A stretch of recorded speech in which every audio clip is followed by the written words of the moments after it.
today's exercise is an upper trapezius stretch. Now this time I want you to bring your head towards the shoulder with one hand behind your back. So bring it towards the opposite shoulder again. But this time what you're doing is you're keeping your neck level. You're not looking forwards, you're not tilting, just sideways.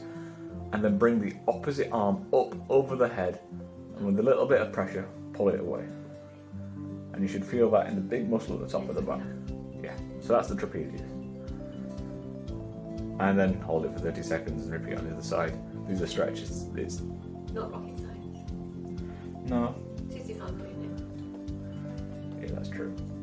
So we'll pretend that's 30 seconds. So let's see if we do that whole thing. Right, now your head's tilting as you're doing it. So what you want to do is keep that leg straight, bring it to the side, bring the other arm over, apply gentle pressure. Again, now you've rotated your head a bit. Your head needs to be in line.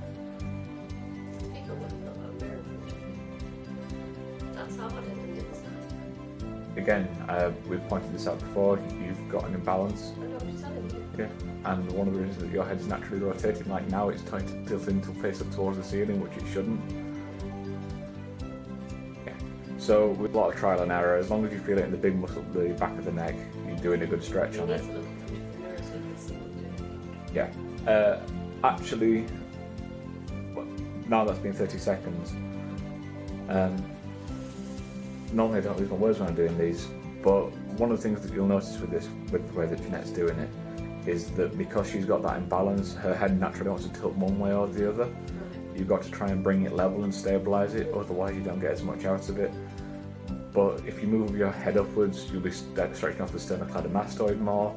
If you start tilting your head forwards as you're doing it, you'll still start to stretch the levator scapula more. All these things become very tight with altered head posture. But the trick is to try and find that balance between them. So the way I normally do it is exaggerate the movements. So for the levator scapula, I would tilt my head as far forward as I could while doing that.